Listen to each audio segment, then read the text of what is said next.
간추려 쓴 주제별 일제 침탈사 8편 별장 동해 명칭을 되찾자. 동해물과 백두산이 마르고 닳도록 하느님이 보호하사 우리나라 만세. 애국가의 첫 구절이다. 너무도 자연스럽게 또 너무도 처절하게 부를 수밖에 없는 애국가다. 그 애국가 첫 구절에 있는 동해 명칭을 되찾자고 하면 그게 무슨 소리인가 하는 사람이 있을는지 모른다. 우리는 일상에서 쓰고 있는 말이지만 국제사회에서는 동해보다는 일본해라는 명칭이 더 많이 사용되고 있는 것이 현실이어서 하는 얘기다. 일본은 우리의 독도를 1905년에 슬그머니 일본 시마네현에 편입시킨 것처럼 우리가 국권을 빼앗기고 있을 때인 1929년에 국제수로국에서 발행하는 해도집에 우리의 동해를 일본해로 등재하면서부터 우리의 동해 명칭은 일거에 사라졌다. 그때까지만 해도 일본은 자신들이 만들어 쓰는 지도에 우리의 동해는 조선해로 일본해는 동경 앞바다만을 지칭하는 것으로 되어 있었다. 먼바다 태평양을 향해서는 왜 대서양은 되고 대동양은 안 되겠는가 하는 생각으로 대동양이라 표기하기도 하였다. 일본은 위에 국제수로기구 창립회원국인데 비해 우리는 1957년에서야 그 기구에 가입한 늦깎이 회원국이다. UN 가입도 1991년에서야 이루어진 후발 국가다. 그런 관계로 일본이 그동안 상용해 오던 일본의 단독 표기에 우리가 처음으로 이의를 제기하게 된 것은 1992년에 개최한 제6차 UN 지명표준화 회의에서였다.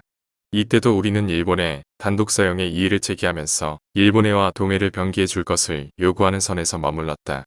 이어 1997년 국제수로기구 15차 총회에서도 똑같이 문제 제기를 하였으나 일본은 꾸준히 동해는 원래부터 일본이었다는 주장을 굽히지 않고 있는 실정이다. 일본은 1602년 이태리 신부 마테오 리치가 작성한 세계지도에 일본해라는 표기가 처음 등장한 이후 줄곧 일본해로 표기되어 왔고 1929년에 IHO가 지도를 발간할 당시에도 그동안 사용해 오던 일본해라는 명칭을 그대로 사용했을 뿐이라고 강변한다.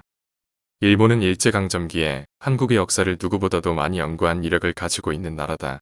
그런 나라 사람들이 우리의 삼국사기에 동해 명칭이 실려있는 사실을 모를 리 없을 것이다. 더 나아가 광개토왕비를 발견하고 나서 비문 일부를 훼손시키는 음모거지를 해온 사람들이 그 비문에 동해라는 말이 나오는 것을 잊었을 리도 없을 것이다.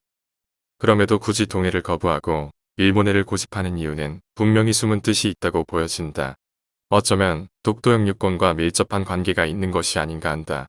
먼 훗날 독도는 일본의 안에 있는 섬이므로 당연히 일본 땅이라고 주장할 수 있는 근거를 차근차근 만들어가고 있는 것이 아닌가 하는 의심 말이다. 한일 양국은 1965년 한일어업협정 체결 당시에도 해역에 대한 명칭에 합의하지 못한 적이 있었다. 그때에도 자국어판 협정문에는 제각기 동해와 일본해를 별도로 표기하도록 했던 경험을 가지고 있다. 명칭 문제에 있어서도 좀 더 과감하게 우리의 주장을 펼칠 필요가 있다.